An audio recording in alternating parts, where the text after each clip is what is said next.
Hey Simon, how's it going? Good, man. Good to hear you, Rem. Yeah, thanks for joining me on Dads with Mike's. I'm really excited about today's episode because it's something that I don't know much about teenagers. But before we get into that, tell us a little bit about yourself, how old you are, how many kids you have, and how old they are, and that sort of thing. Yeah, so I am 45. I've got four kids, all of them teenagers for another 3 weeks. So I've got a almost 15, uh, 16, 18, and 19, almost 20. So four kids. I live in Texas in the Houston area, and yeah, just going through it. My wife and I trying to herd the cats. One of them is off to college. The second one leaves here next month. And so we got the next wave with what we call the little two, but the little two are now almost 15 and 16. So they're not that little anymore. Right. And how is it with the kids going to college? Is that really hard emotionally to go through when, you see them leave the house for the first time? You know, for me, it wasn't. I guess so. My oldest is my son.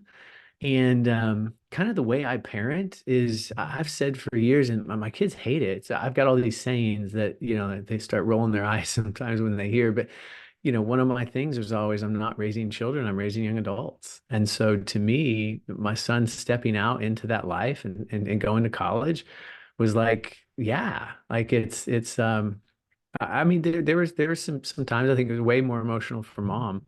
But for me, this is that next step. If I'm raising young adults, this is the phase where they get kicked out of the nest to see if they can fly. So if I've done my job well, they should fly. And so the only way to know is to see. So to me, it was more of an exciting thing. Might be a little bit different when I take my daughter. So she's actually going to school out of state here in August to Oh, LSU. So when that happens, might be a little bit different because she's my girl. But I think for the most part, it's more excitement for me to see the next phase and whether or not they've taken to heart all the things that we tried to pour into them over the last 18 years. and how do you prepare for that? Is there something that you do for yourself mentally, like to get ready for what's to come and the issues that might arise potentially? How do you prepare yourself mentally and physically for that sort of thing? Well, I think some of it is just I've always strived to have a really good open dialogue with my kids. And so if I'm going to lead well, I need to listen well. And so being able to kind of hear their heart, understand where they are, their concerns, their anxieties, what is going through their head allows me, I think, a better opportunity to process and to be helpful to them in the preparation side. And then kind of by osmosis, when I'm talking to them and talking them down, I'm also listening to my own words and going, "Oh yeah, that's actually a really good point. Maybe maybe I should take that to heart, right?" So I think some of it is in the focus of preparing them. If you're processing well, right? So you got to be self-aware in that. But if you're processing well, I think it at least puts me in a situation where I can kind of look at it more from a strategic view, right? As a coach, a mentor, as Right. opposed to a parent. And I think that brings some of the emotions out of it for me, at least. Okay. Wow, that's cool, man. Yeah, it's a bit early for me to think about all that stuff because my kids are You six guys are and little. four.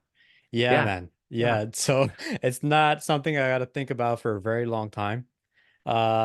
So that's yeah. So this for me, it's so far off in the future, but I'm still curious about it. And I like to hear stories like yours, where I feel like for me, and look, you gotta think my kids are with me all the time, Mhm. right? But you've already been through your kids going out, right, in high school and seeing their friends and I don't know, making maybe taking small trips, road trips with their friends and things like that. But I haven't experienced any of that at all. They're all day. I see them. They're there in the morning, in the evening, every single day, and they always want to play with me. They're at the age where every single waking moment they want to be around us, me with my wife and I.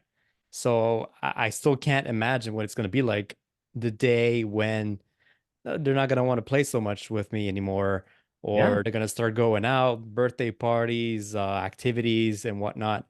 So yeah, I'm really curious about all that stuff. And I'm wondering, is it gonna be kind of like a relief for you that the high school phase is over? Because my kids haven't even gone through high school. Mm. And I feel like that's in my mind, it feels like that's probably the most difficult part is the high school stuff, teenage life. It just, from my recollection, is just a whole bunch of emotions and humiliations and friends and Yep. school. So I don't know what to expect there. So how was it for you? And Yeah. do you feel like, oh, that's finally done for at least for your oldest kids? Yeah. No, I think it's a really good question, man. I think you're in the phase where the foundation is laid, right? So you're in the phase where your kids learn that you can communicate about anything that you want to communicate, that you are a resource. I heard just man 3 or 4 weeks ago, I think when I kind of reached out to you to say, hey, I'd be interested in jumping on this podcast with you.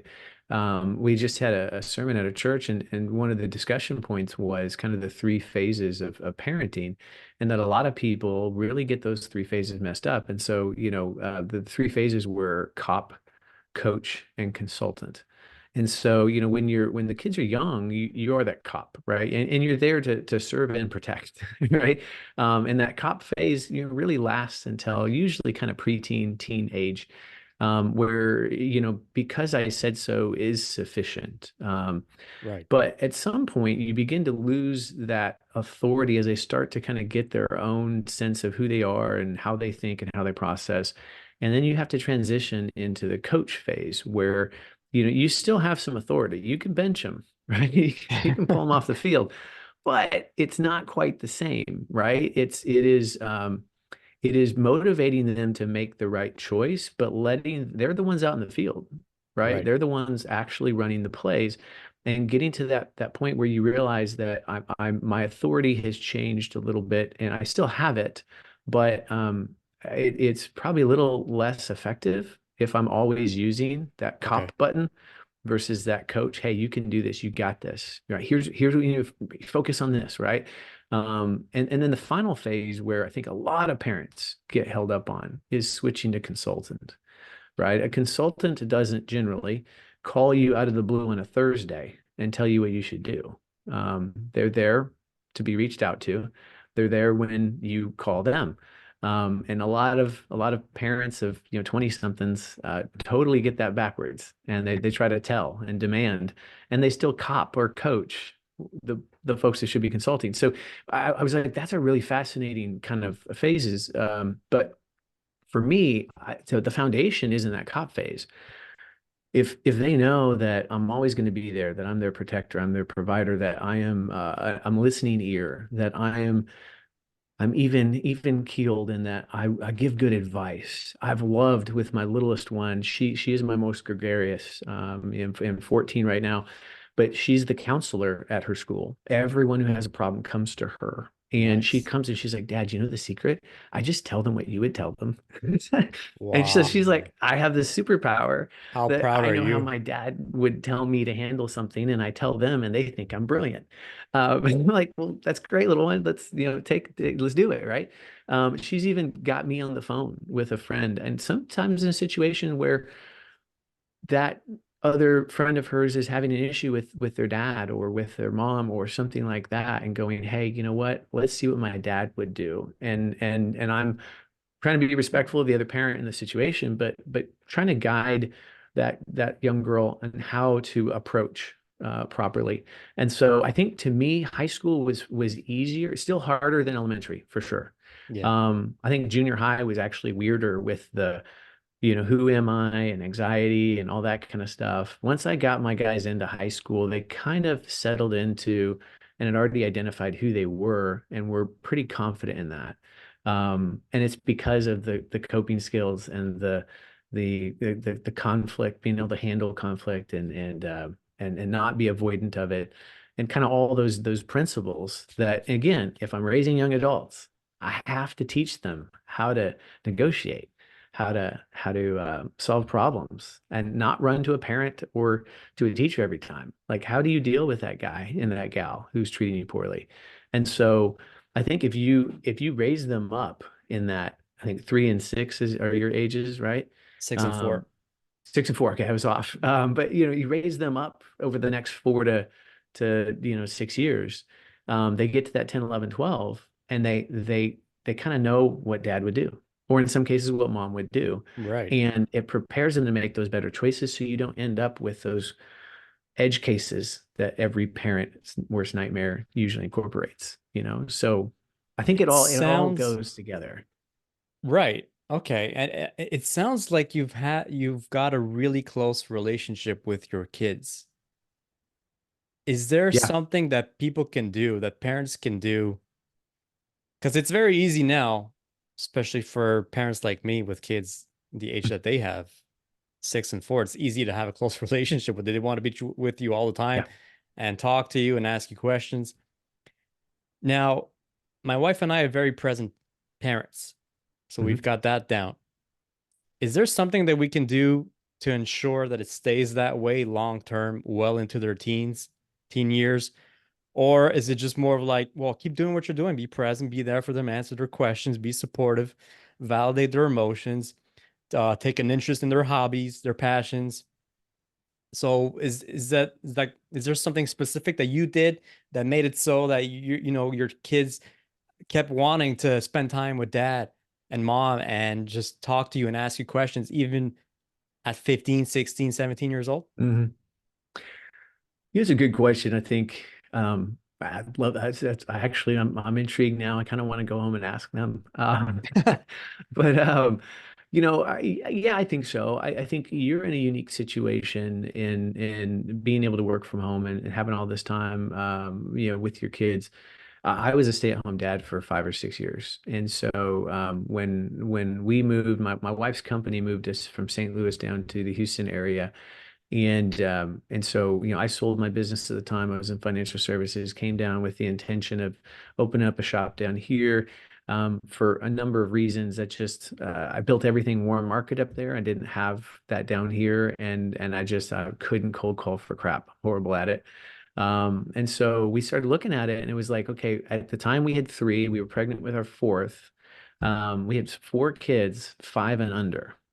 So very close together. There's literally five years and 1 week between all 4 kids, and none of them are twins. Okay. So we were looking at childcare, and it was going to run, and this was 10, 15 years ago. This was going to run us 3 to 4 grand a month for the What? privilege of me going to work and probably losing money my first year or two on commission. Like, it's just, so we made a decision that, we always wanted one of us to stay home, but and honestly never thought it would be me.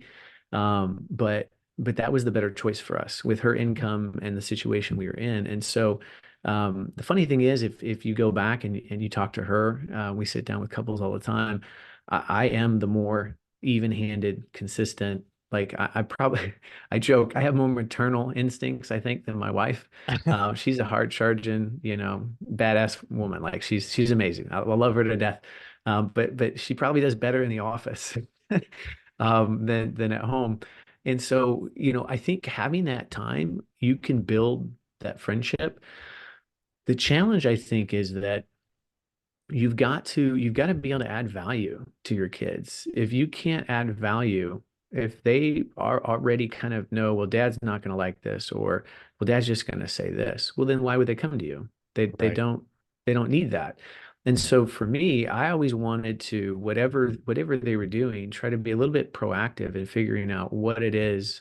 If it's my oldest son and it was a video game, I would go play that game. I would go jump on YouTube. Now I'd jump on X maybe, but I would try to go learn the thing well enough that I could surprise him with how much I knew, right? That I could add Wow. value. If it was my girls when they were competitive cheer, I learned all the stuff. I would go talk to the coaches and learn how I could stunt them and how I could do holds for them and get them better at what they were doing. So outside of their coaches, I was the adult who knew the most about cheer. And Wow. so I think if you can add value again, when you're moving from cop to coach, think of some of the people that you remember the most. Most people would remember a coach if they played any sort of competitive sports. Yeah. I wanted to be that for my kids because I still think of my two best coaches when I was in high school and junior high. And so if you can be that, then there's that value. And I would go to my coach for things that weren't sports related, right? I mean, every time. I'd see him in the halls, high school, and I'd be like, "Hey, coach, what do you think I should do? I've got this issue." And he was always willing to listen and provided neutral and fair, guidance. So I think that's one of the keys is try to always be able to add value, and they'll always have a reason to come to you. Maybe not on every topic, but they'll have a reason to come to you and seek your counsel. And ultimately, again, if you're trying to raise young adults, Right. you want to get to that consulting phase. The earlier you can get them, train them to come to you for that consulting, the better, right? That's awesome, man. It sounds like you're really an involved dad and you took time and effort to get interested. And it sounds like you were authentic too, genuine interest in your kids' hobbies. But I'm wondering, was there any situation where your daughter or your son was like, that's okay, Dad. You know, this is my thing. Or, because I don't know, you think about teens and the misconception that people have is that, they don't want really their parents to be involved in what they're doing. If they're listening to rock music, they don't really want dad to listen in with them. So was there Yeah, any sort of pushback like that? I think here and there. And I mean, that's the beautiful part of having a team, right? So my oldest son went through a phase where um, I have high expectations for my kids, and there was a phase in his high school career where he wasn't quite hitting the marks that we had all agreed to, and I found I would be talking to my wife and just discussing that, and he'd be she would tell me that, oh yeah, he talked to me, we were up until midnight the other night talking about that, and I was like, oh, he didn't come talk to me. And so keeping the ego out of it, just talking through her and to her and going, well, hey, so did you consider this? Did you consider this? And letting her be the messenger. Like, it doesn't have to be me, right? Sometimes, especially, I think, I found both of my boys tend to gravitate towards mom, and both of my girls absolutely gravitate towards me. I think that's chemistry. I think God built that into our DNA. So, if I know that, if I know that certain messages could be better presented or relayed through my wife, well, then we're a team, right? It doesn't really matter who gets the credit for it. I don't care if I hear my son spouting, 2, 3 months later, well, you know what? I just decided to do this, this, and this. I can secretly kind of grin and go, I know who gave you that idea. But I think that's the other piece is so often parents get so focused, and especially guys, especially dads, when we want something more for our kids than they want it for themselves, or maybe we're secretly living vicariously through our son and we want him to be the starting running back and Yeah. he's not putting in the reps. Put in the reps, he would do it. And ultimately, we want it more for them, and so it's kind of like this old South Park episode where they're playing Little League, and the boys really are just tired. The seasons ran out so long, and so they win their last game. They're like, oh, it's over. We get to have a summer. And then the parents are like, oh no, you did just well enough. You're going to the playoffs, and so then like in the World Series process, they find out all the other teams hate it as well. And so they're like, well, I know what we'll do. We'll just strike out. We'll strike out all the time. And then they find out the other team is good enough that they're throwing the ball so that it'll hit the bat as they swing through. And like all the teams are trying to lose better than the other ones. And the ones who are better at losing end up winning. And so they have to play all through summer and they're upset. But the whole idea is, the kids they don't want to do that thing. They're doing it because mom or dad want them to. And I Right. think when we're doing that, we're also building a little bit of a wedge that I'm my own person and they don't hear me. They don't understand that, right? And so there is a balance of that conversation of, hey, son, you said you want to play basketball. That's great.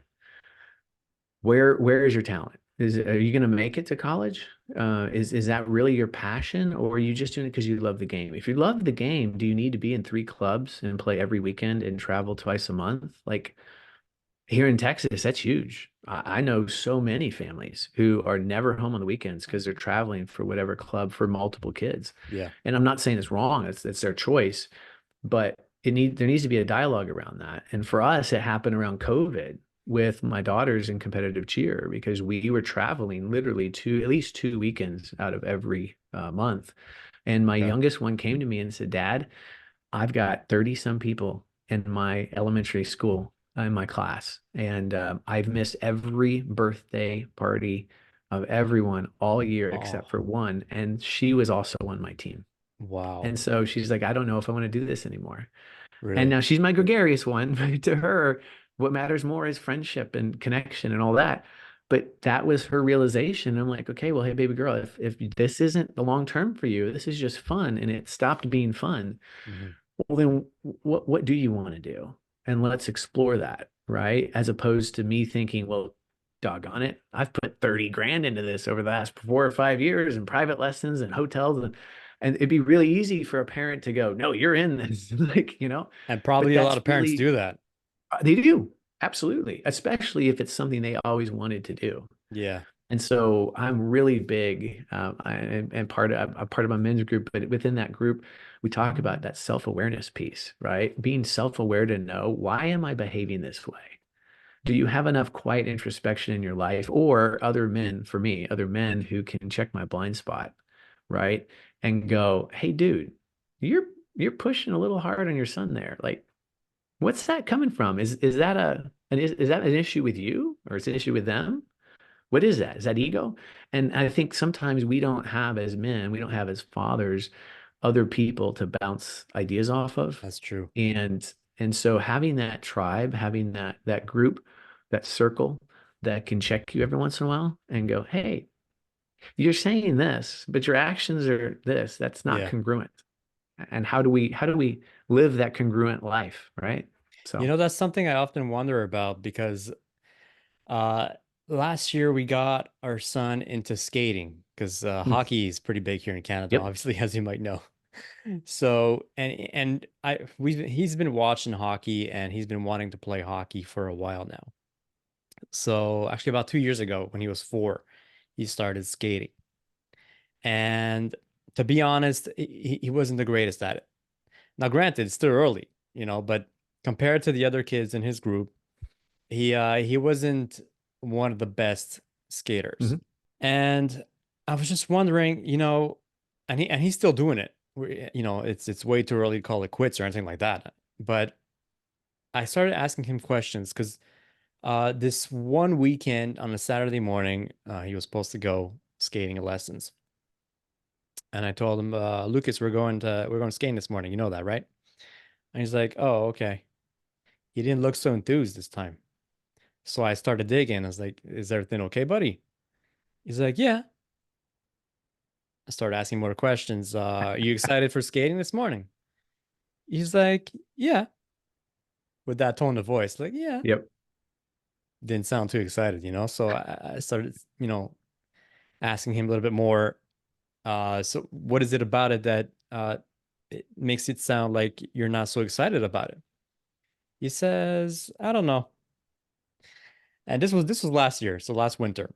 So I could tell that he's like starting to get apprehensive about the questioning. So I toned it down a little bit. I said, okay, well, let's go, and then we'll see how you feel afterwards. So sure enough, we go to a skating lesson, and he goes through it, and then the lesson ends, and in the locker room, I ask him, "So did you have fun?"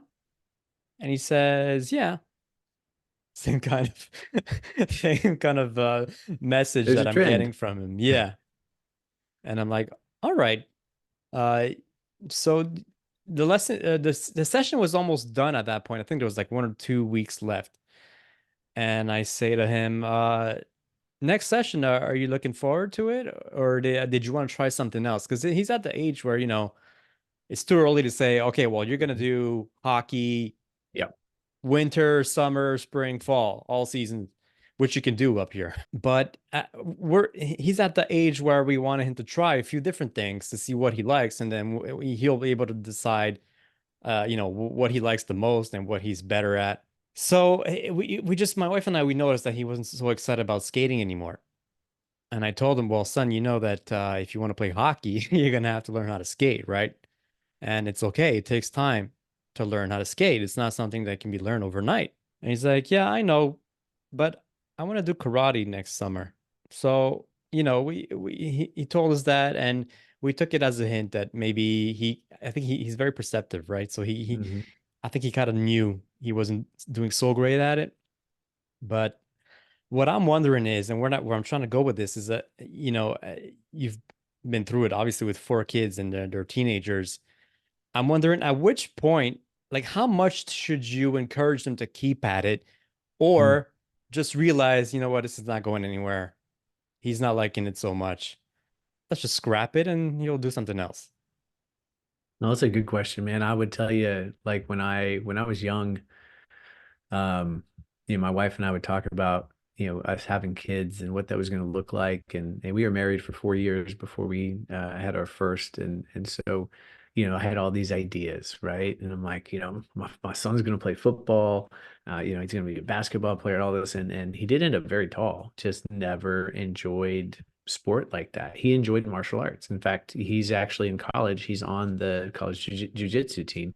Oh, And actually this summer he's come back and he's been told by some friends that learning judo has actually helped some of the jujitsu guys in competitions because they know more of the kind of throws and the takedowns, that kind of stuff. And so he, with his own money, found through some buddies a great judo school near us, and he's now going 3 or 4 nights a week on his own volition. I mean, he's 19, like he can do that. But I was just like, dude, like that's awesome. And he's had some he's medaled, he's done really well.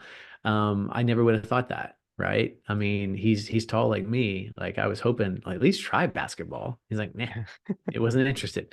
My rule in our family was just you have to do something physical, right? And I don't care what it is. It can be whatever, it can be gymnastics, it can be cheer, it can be honestly, my girls in cheer, they did way more work than any of my boys when they did soccer or they tried different things. My younger son tried flag football, just wasn't for him.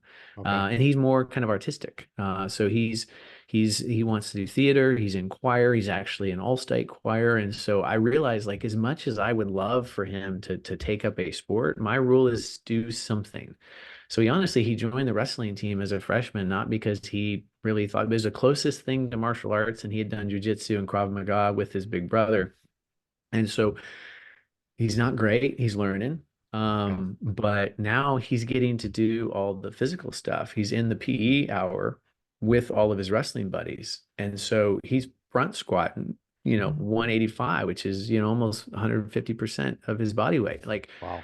and I'm like, hey, movement, right? You're doing Yeah. something active. It's not what I would have chose, but that's not for me. Again, if Not I'm a about you. coach, the Right. best for him, right?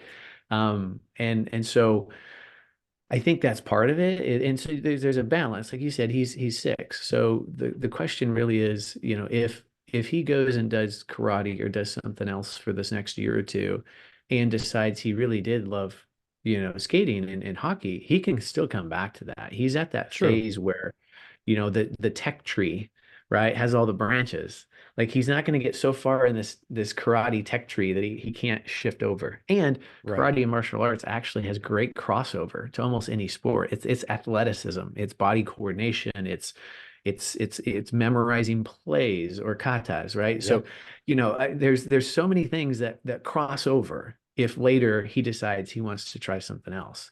And so Right. to me, I think it's encouraging the activity. How many kids these days sit in front of a screen and aren't even active at all?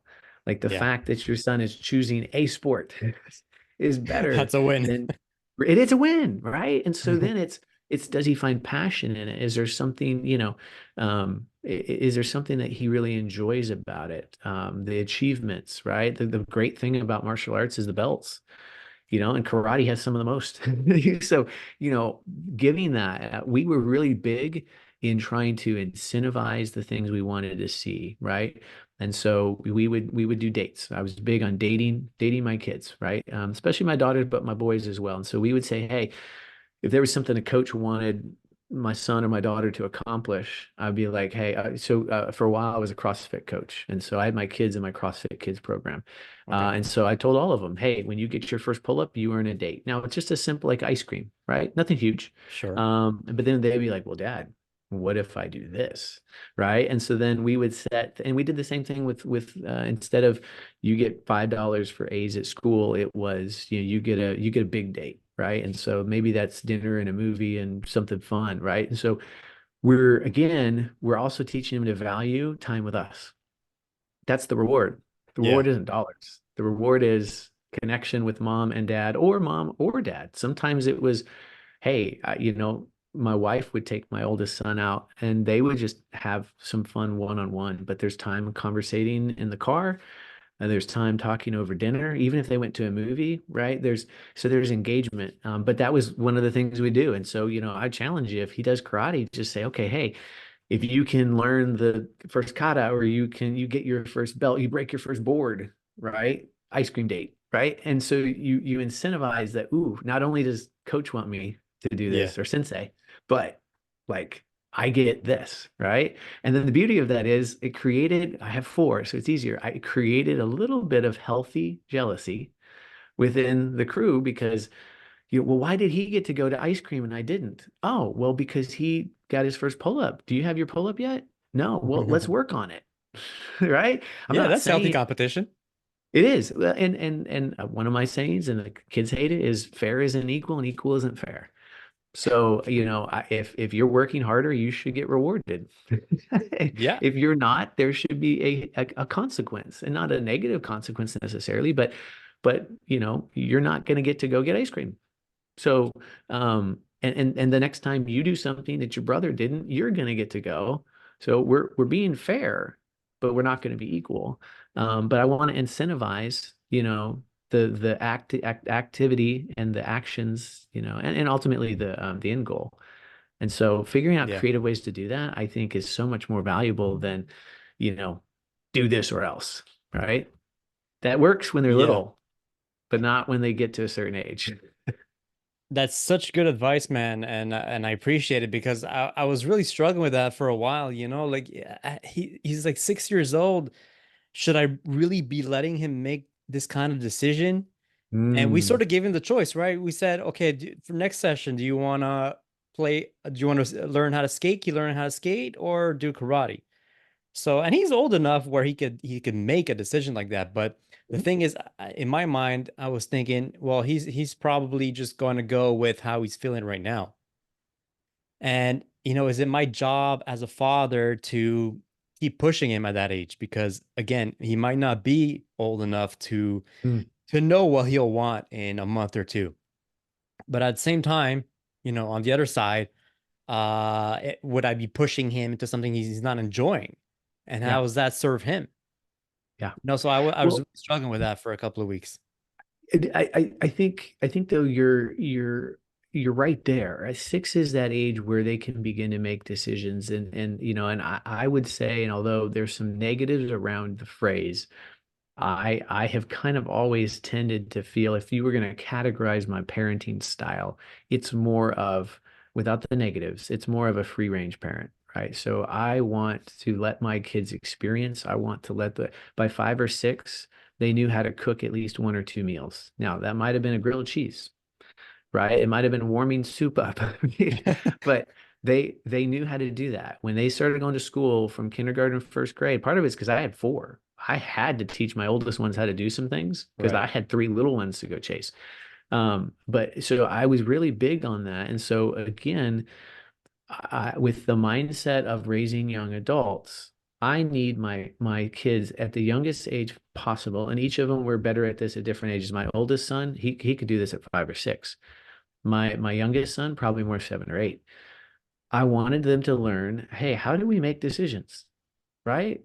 How Yeah. many kids have never learned how to actually process and do a risk reward analysis? And that sounds all fancy to us adults, but okay, if I do this, what will and consider consequences, both good and bad, right? Consequences aren't always bad, but okay, if I do this, and karate is going to be, Monday, Wednesday, Friday, and it's going to be, over the summer. That means I'm going to miss going to the pool with my friends maybe one of those evenings, right? But what are some of the pros and the cons?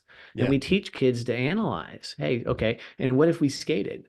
Well, skating is always in the morning. I don't know. I'm just making stuff up, right? But Sure. skating is in the morning. So that means, well, then maybe, I'm not going to get to do this in the morning with mom because she always does that in the morning or whatever, right? So, but coming up with and helping them put that thought process together, we're trying to teach them how to make decisions for themselves.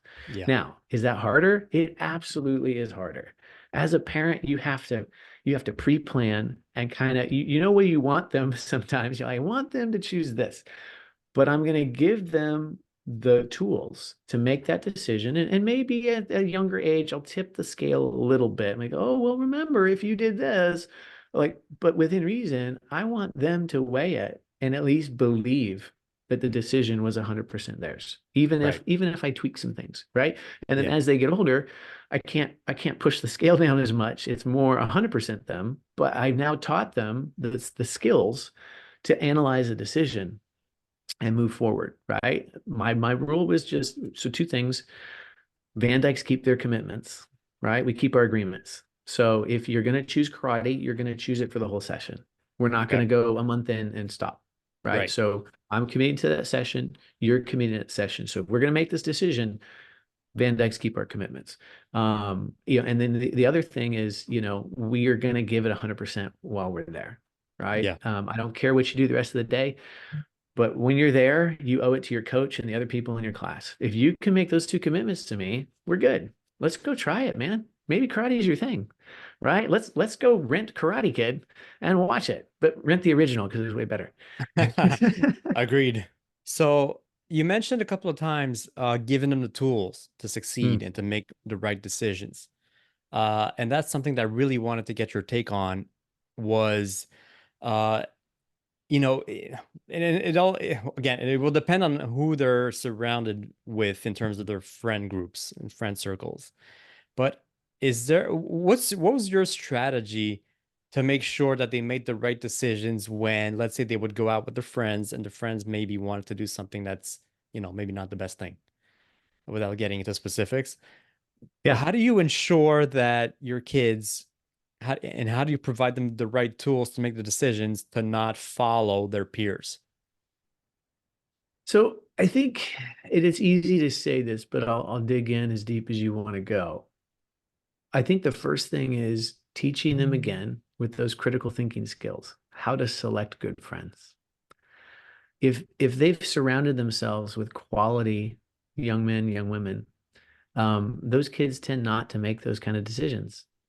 And so, I'm saying this and knocking on wood. I don't know that I have this is all fake wood, but um, I did not have the issue with my oldest two throughout high school. Okay. They self-selected great friends groups, and a lot of it was because they began to realize really quickly, like the a-holes, the kids out there that were super narcissistic, that were the bad actors and that kind of stuff. They didn't add any value to them, and so why would they waste their time? Those people were always full of drama, so I'm going to avoid them. And so by helping them to analyze risk reward, what's the risk reward of being with that cool crowd, right? Right. Well, the reward is I get to be in the cool crowd, right? But what's the risk?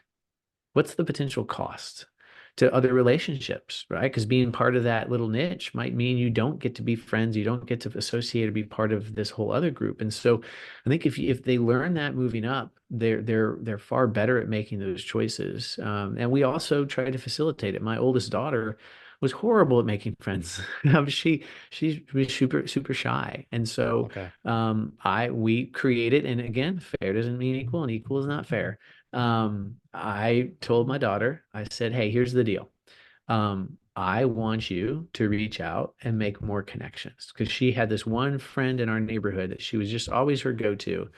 And that friend was a friend because of proximity more than anything else. Okay. And at one point, at the age of 15, said, well, hey, do you want to come walking with me? They were walking her new dog. Do you want to come walking with me? And so my daughter, I allowed them to leave our neighborhood and walk around so long as they have a friend and a phone.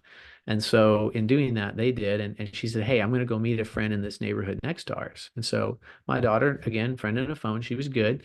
So she went over there. When she got there, her neighbor friend, and I say friend because again, I'm a big proponent. Like teachers were like, "Oh, these are your friends." No, 30 people are not your friends. There's probably 4 or 5 friends. Everyone else is an acquaintance. But Yeah. I say friend because at the time it was, but she ends up taking her to this park in a neighboring neighborhood. And it turns out she was meeting an 18-year-old boy that she had been texting with at 15. Now, he thought that she was 17. That was a lie. And so my daughter was like, hey, straight up, this isn't right. We need to go. And she's like, no, come on, just I've got some other friends coming, you know, it'll be fun, all this kind of stuff. And after standing up and trying to advocate, and then other friends came, they're like, oh, it's no big deal. He doesn't have to know how old she is. My daughter said, no, I'm heading home. You want your dog? You want me to take it? And so she walked her dog home and then went to her dad and said, hey, here's the dog back. Um, I'm really concerned about your daughter. She's over in this neighborhood, and I know there's at least one boy there who drove himself and is older than I thought he was. And he went over, and Dad was not happy. Thanked us later, but from that point on, I said, "Well, hey, what do you want to do about this?" She's like, "I just can't trust her. She lied to me. She knew I wouldn't approve. She knew I wasn't gonna be cool with that, and we walked half a mile." To go, to this not truly a booty call, but it was kind of she was meeting a boy. Right. And so she was like, Dad, I just don't know who to hang with. I said, well, hey, here's the deal. I will I will buy whatever we need to do. Who do you know in your friends group? Choir, that kind of stuff. Let's do a cookie cook-off, right? And so they were Nailed It was one of the big shows that that they would watch online where everyone has to make a certain cake or cookie, and then Okay. you see how close it is to the original, and then everyone nailed it, and it's horrible. And so we've done that kind of thing in our house. We've had each one of us have to cook the same thing and see who wins, and Oh, I'm that's the fun. reigning winner most of the time. But so I said, well, why don't we do this? Why don't you can invite as many as 5 people over. I'll get all the cooking stuff and we will make a movie night of it, but it's going to start with this. And so let's I wanted to create opportunities for her to bring friends or potential friends into our house where I can get to know them and see how they interact. But we can hopefully encourage those connections. And my littlest one was, well, why does she get to do that? Why you don't never do that? Well, because you don't have struggle with friends. Like you get friends come, I gotta tell you no for all the sleepovers you want to go do. Your big sister doesn't have that. And so I'm gonna, I'm gonna help you in the things you need to work on. But with her, we want to create opportunities for her to find some great relationships. And she did. And she ended up doing color guard in high school and creating even better friendships. And you talked about trips. I just let my daughter literally 2 weeks ago take a trip with her friend. They flew to Florida and stayed with her friend's grandparents. Okay. And then while there, they're like, hey, Dad, I'd like to take a cruise to the Bahamas. And a lot of parents would be like, what? My wife was like, what? But I said, oh, here's the things. If you were going to do this, here are the things you've got to be able to tell me. Here are the data points. If you can come back to me with a strong argument and tell me what and why and all this, then we'll consider it. And she did. She did everything I would have done. And so, Wow. she had to have mace. She had to like all these things, right? But she did. So she just got back last week from Okay. taking a 1 day cruise to the Bahamas. They got 6 hours on the beach and then a 1 day cruise back. And it was actually cheaper than 3 of the other things they were going to do while they were out there. And so, as much as it scared me and more my wife than anyone, she's 18. Like, if I can't help her do this in a controlled environment, Yeah. then what is she going to do when she goes off to college next year? Right? I Right. needed to teach her again how to evaluate risk, right? Because on that cruise, they can drink. at 18 in the ocean and in the Oh, okay. Yeah. Bahamas, 18 years drinking age. So I said, hey, here's one of my questions. Are you going to? Like she's sampled things with my wife and I, and that's legal in Texas so long as it's served by a parent, Okay. but she's always hated the taste of alcohol, which I'm like, yes, awesome. And so I was like, what are you going to do over there? And so she and her friend talked about it, and they said, okay, well, we're going to do it once. We're only going to do it on the way back because we don't want to. They thought maybe if they drank on the way there, that the next day they would still be drunk and make poor decisions on the beach. I was like, I'm glad you think alcohol is that powerful.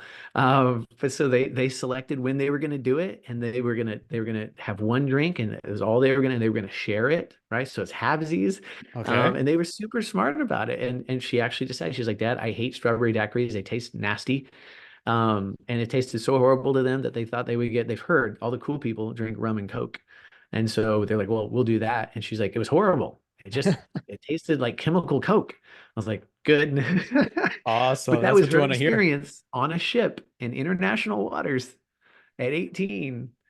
And I'm sure some people watching this podcast are like, Simon's crazy. Like, that's stupid. But like, I'm raising an adult. I've got to be able to trust her in those little things. But she wanted to share her experience with me because I'm coach slash consultant, right? So Right. It sounds like a success to me, man. It sounds like it was no, fun. it sounds like no lies are told by your kids at you. Well, so again, part of the rules, right? So there were we talk about punishment. There were only three things that would create a spanking in our household at a young age, and that was doing something to endanger yourself or your siblings, right? If you're endangering yourself or your siblings, that's not acceptable. Bold-faced lie, right? If you come up and lie to me and you chose to lie, and usually I'll give you an out. If you double down on it, there's going to be a consequence. And then the third was open defiance. And we really didn't deal with that much. We did deal with a lot of lying. My youngest son, he was programmed that way. Like Oh I yeah. would be like, "Did you take the cookie?" No. Like, it's in your hand. Like there's crumbs everywhere. How did you think I wasn't gonna know? And he would still do it. And so I'm like, go in the room. But but those are the things. So we made it very clear very early on. There's no win in it. If you admit you were, fibbing, or you admit that you were intentionally trying to mislead, Yeah. it's going to be far less. In fact, in many cases, we're not even going to deal with that discipline. It's going to be a conversation with, why did you think you needed to? Right? Right. I mean, and so we had that conversation as much and as often as we could in as a productive manner as possible, so that there is no win in it. Now, I'm sure my kids have led me to believe more lies of omission than commission, right? But I'm Sure. sure they've omitted facts. And I know they have because they do it to their mom all the time. Did you get your homework done? Yes, I got my homework done in that one class, but there's And you still could three tell. other classes I haven't touched yet, right? Is it true? It's not completely true. But so I'm sure that's happened. But for the most part, direct lying really doesn't happen much because the consequence, again, they've learned to analyze risk versus reward. The risk of lying to dad and losing his trust and the ability that the responsibilities, the free range that I give them a lot of freedom, Right. that all gets removed if the trust is broken down. And Of so course. if they've learned to analyze risk reward at a young age, why would you ever risk telling dad a lie? It's better just to own it Yeah. and then figure out what the consequence is going to be. It'll be a lot less than if he figures it out. And so that's been an open dialogue. And so I mean, I love my son and my daughter come to me and talk to me about their relationship. Both of them have significant others they've been with for a significant period of times. And at this point, they're both considering that could be, lifelong relationships. So it's great having them come and say, well, hey, this is an argument we had. What do you think? Yeah. And again, that consulting, but they're coming to me, right? So It yeah, sounds I like you're do. doing something right. So one of the other pieces that I think, and we haven't covered this yet, and I know we're kind of running towards the end of the time, but one of the other pieces I think, and it frustrates my wife a lot, but I think it's also part of the reason that my kids are willing to come to me is because and this is going to be hard for a lot of people to hear, especially old school parents. I have always wanted, in addition to thinking critically, and in addition to learning how to um, solve conflict, right? Risk versus reward analysis, all that kind of stuff. I've always taught my kids to question authority as long as they do so respectfully. Okay. And so, even to me, so if I have a rule in the household, and my daughter was the best at this. My oldest daughter, we thought she wanted to be an attorney for a while because she would debate anything, and she was really good at it. But my rule was, if you think I'm wrong on something, or you think times or situations or data has changed, challenge me. And as long as you're bringing it to me respectfully, let's have a dialogue and let's figure out if this is still serving us as a family and serving me as your parent. If it's not, I'm open to shifting it. And as they've gotten older, we've absolutely changed rules, specifically around electronics, right? And my youngest daughter came to me at 13, no, 12. It was at 12 or 13. It was right around there. And said, Dad, can I have a phone? I'm like, the rule is you got to be in it must have been 12. You got to be in junior high. That was my hard and fast rule. Every other kid, it was junior high, and it was because you're on your own bus and you have all these other things, right? And so Okay. I said, you got to be 13. And she said, yeah, Dad, but have you considered that they recently changed the bus route times? And so the high schoolers leave earliest, then the elementary, and then the junior high, which means they get home in that order as well. Well, my two high schoolers had extracurriculars after school. So they weren't home until 6, which meant my daughter got off the bus at like 3:20, and she would be the first one home and home alone until her big brother got back from junior high, got closer to 4:30. And Okay. so she's like, Dad, I know your rule has been we don't walk through the neighborhood unless we have a friend or a phone. I might have a friend, but I won't always have a friend who's walking the same way as me. I think it would be wise for you to let me have a phone so long as she came up with some rules, like, because I was like, I don't want you doing this. But she came to me with a like that. I hadn't even thought of that. I'm like, that makes sense. Now, I'm sure her big brother or sister probably helped her put that argument together because that's That not sounds something very my smart. youngest one would normally come up with. But you're like, hey, Dad, this is the reason for your rule. And so based on that set of reasoning, I believe we should modify that. And so we did. We got her at first. We got her a wrist thing that she could just it is like a phone. She can call 5 people, Right. but it wasn't an actual phone. And then eventually we actually did move her to a phone right before she got into junior high. But I respect that, right? And there are times when they came to me with ideas that I didn't fully agree with, but they did such a good job presenting their argument and doing so They respectfully convinced you, they that I'm sold you like, on it. okay, I'll move the line a little bit.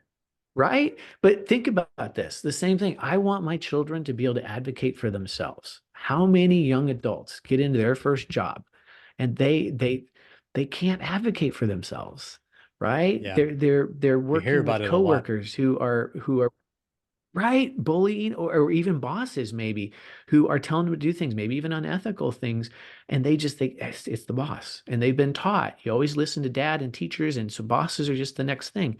No, you need to have your own set of principles and advocate for yourself, and when appropriate, to push back against authority respectfully. And so there are a number of times where I could have emailed the teacher and I said, no, this is your deal. I will help you craft your argument, but you need to go respectfully talk to that teacher and see if you can come up with a solution here so that I don't have to get involved. And in almost every case, I think only one case that I actually have to like pull the dad card and actually go get involved.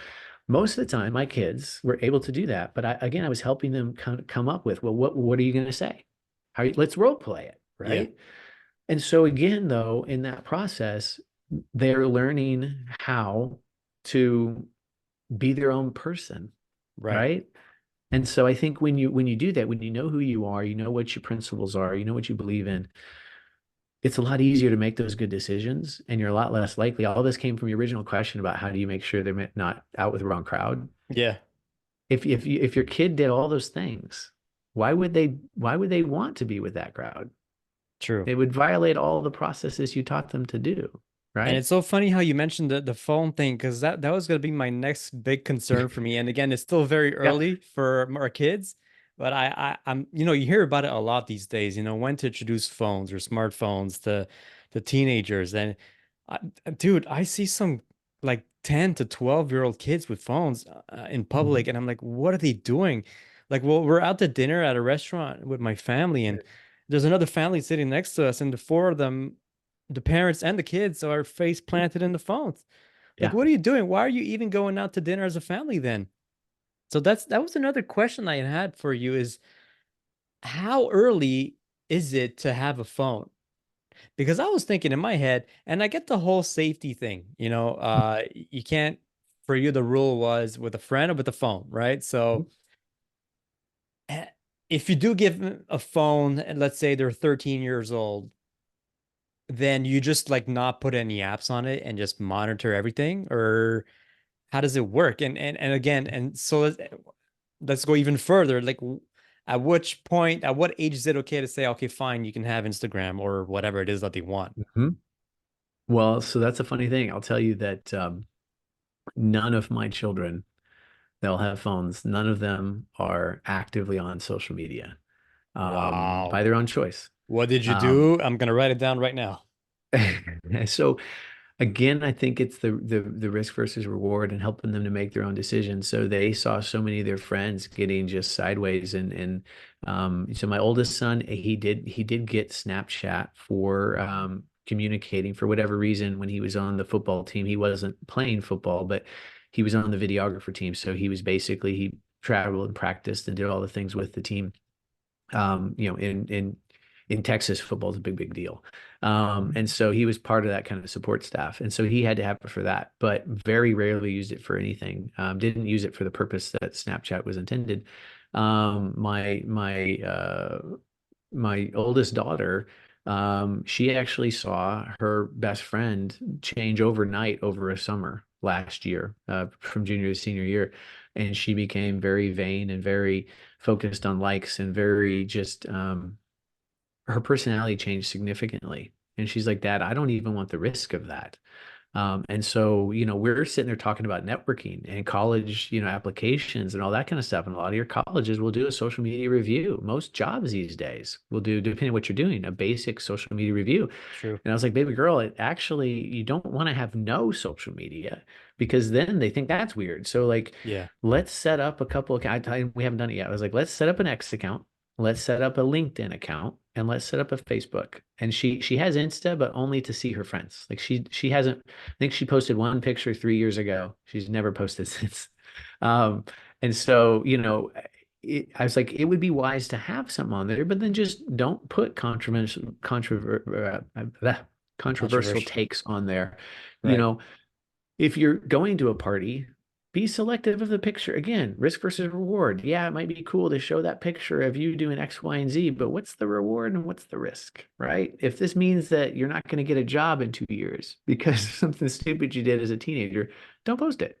And so again, they've learned that. I think for my younger two, it's a little bit different because social media has become such a big deal. Um, Especially with TikTok and that kind of thing. But I think for them, we limited how much electronics time you could have, and that was earned. And so even as they're older, and my oldest two do not have limitations, I was one, and I know parents who lock down everything, and you can't have certain apps and all that kind of thing. Yeah. To me, this is my take, and I've seen it done really well. But to me, anytime you tell a kid you can't do something, they want to do it more. And so my rule was simply two things, right? So my background is a firefighter. My rule was, um, you know, charging phones, one of the most common starts to a fire that people don't even consider. And so my rule was phones get charged downstairs on the granite countertop. They do not go in the rooms. Cell phones don't go in the rooms. They don't get charged in the rooms. On a rare occasion, if you're having a conversation with a friend or boyfriend or something like that, and you want to have it upstairs and you're going to charge while you're watching it, while you're literally connected, okay. But you do not let a phone charge unattended on a non-flammable surface. No, that piece got me later Interesting. with my oldest daughter, which I'll tell you. But so the rule was that they are downstairs, and Okay. so no one takes a phone upstairs without permission, and we definitely don't charge overnight. And so then what my wife and I would do is we would then get on the phone on occasion. I mean, if they're my phones, I need to know all your passwords and access. And if there's anything I ever find that's not, then there's a trust break, right? So I've never found that any of them put anything, on there or tried to keep me from seeing something. But we would go on there and we would look at scroll history. We'd look at YouTube Okay. selections. We'd look at that kind of stuff. And I never saw them trending towards something that I wouldn't have approved of. Did you ever get So any like pushback on that and say like, "Hey, Dad, that's invasion of my privacy. You can't just scroll through my phone." hey, when you pay for your phone, it's all yours, man. It's Okay. simple. Like, so I was also very big on property rights. The same thing with four kids. So, my oldest son, when he was 6 or 7 years old, we did commissions in our house versus allowance, right? So Okay. if you wanna make money, here are the jobs and here are what they pay. Taking out the trash is $1. And emptying the dishwasher is $1. And at a young age, it was everything was $1. Then eventually we had to make it more like now emptying the dishwasher is like $5 because I can't get Inflation, anyone right? to do it. Right now, there's certain family things that they'd always have to do. Like you're expected to put your own plate away and you're expected to do one of the dinner dishes. So if there were pots and pans and things, the cook never has to clean. So you don't want to clean, be the cook. Okay. And all my kids can cook. So, Nice. if there's the out, right? If you don't want to clean tonight, make dinner. So, so there's certain things they were expected to do. They're expected to do their own laundry, but if they wanted to do their siblings' laundry or offer to do my laundry, I'll pay you for that. Right. And so they would earn commissions. And so my son bought a DS. I think at 6 years old, he saved up $200. And I told him I would go half with him. So he spent 100 and change and bought his first DS. Well, when brothers and sisters, that's not fair. He gets to play that. No, it's his. That is his device. He owns that device. Now, Right. I set some limits on how often he can use it, but you can't say, well, he should share. No, that's his. If you want your own, go get your own, and I'll help you do it. And so my daughter ended up getting a DS right after him. And then later, they wanted to upgrade. So my little ones wanted, and so I said, well, we're also going to have a friends and family agreement. Like if you're buying a device from your brother or sister, you got to give them fair market minus a discount. And so so they learned that you things ownership means something, Yeah. right? And just because the family has it, if if I buy the PlayStation for the family, that's everyone uses it. We got to be fair, share time, all that kind of stuff. But if you buy an Xbox and it's your Xbox, nobody can tell you how often they get to use that. It's your Xbox, right? And so we were big on that. And to that end, the phones, I'm like, who bought those phones? Oh, I did? Okay. So those are my phones. I'm letting you use them as long as you're in my household. Here's There you my go. only rule. Don't do stupid with them. Answer when I call or text you within a reasonable period of time. Because if you don't answer, you're probably going to lose your phone. You lose your phone, you lose your freedom because without a phone or a friend, can't go anywhere. So, it makes it really simple. Yeah. If you've lost privileges for your phone, you can't do a sleepover. You can't go to that party because you don't have your phone. So, all of these kind of built into each other. And it was just simple. Like, if you don't like it, get your own phone. When you can afford $100 a month and the purchase of whatever device you want, you're welcome. And I won't look. Now, no one's challenged me on that. But my daughter did challenge me on one thing. She's like, hey, Dad, I'm using my phone for calculus. This was her senior year. So she was 17, Okay. turned 18 in the senior year. But she came to me, she said, Dad, I use that phone for calculus, and I'm telling you that's the only thing I'm really using it for. Her boyfriend went to bed at like 10. His parents were super like on that, like, so they weren't on the phone talking. She's like, I use it for this, and I just don't want to be downstairs in the living room until midnight or 1 o'clock because then I'm outside your room and the lights on, and you guys, all the things. And so she said, I have purchased a wire mesh thing. It was like a little bookshelf, but it was made of wire mesh. Okay. And she's like, that is inflammable. And so if I charge my device only on that surface, can I keep my phone upstairs and charge it overnight? And I'm like, Wow. okay. Right. I mean, She again, got I you. think it, right. So, but I set my premise. I was always very big on saying, Here's why I'm doing this. Are there a few rules that are because I said so? Yeah, but probably less than 10%. And it's Right. not because I said so. It's probably because I don't really want to tell you exactly why that rule is in place. Um, but there's a very, very few. Almost every rule that I have, I will absolutely talk to you about. And that's part of the challenge. Like we've had this discussion with significant others of my kids of well, their parents do this. And I'll even go, well, why do they do that? I don't know. They won't answer. And anytime you ask them about it, they get mad. I'm like, okay, well, that's probably a rule that the kids are going to break because they don't understand why and they don't care Yeah. why. It's just evil-handed, heavy-handed dad. And honestly, most of those parents probably have never truly introspectively reviewed why that rule is. That's probably something they heard or their parents did or they just did for Having convenience. rules just for the sake of having rules, right? Right. And I had an experience when I was in senior in high school where my mom and dad were divorced.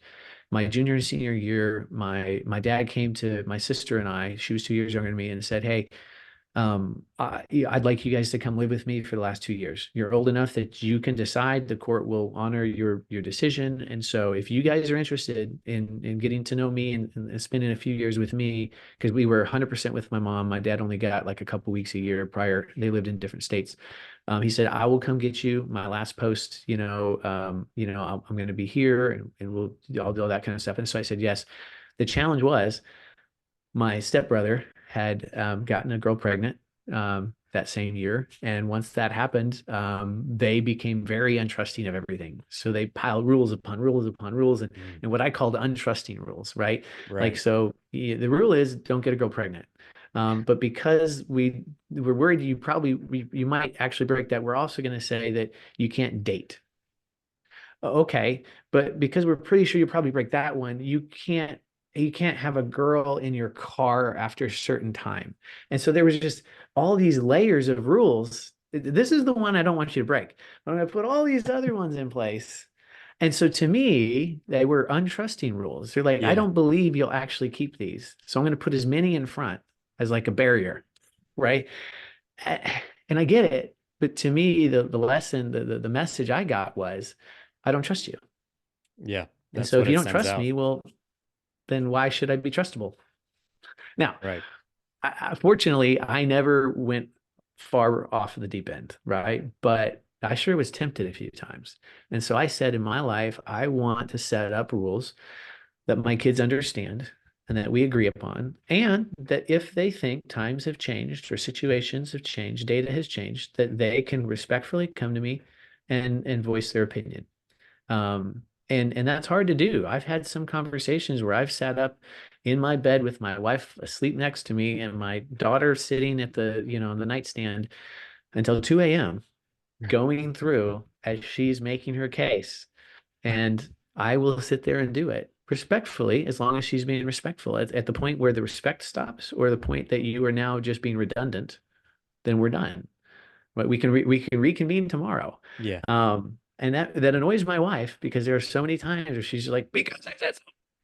I'm like, but if I'm raising my daughter to advocate for herself and be a critical thinker and to handle conflict, this is the practice ground. I'm not going to fire her if she gets it wrong, Yeah. Of right? course. So it's hard. It sucks. It's meant for some really sleepy mornings the next day, but to me, it's worth it, right? Yeah. And so all of that to say that with the phones, I've pretty much let them make those decisions within the understanding that here are my expectations as a family, right? That we keep our agreements.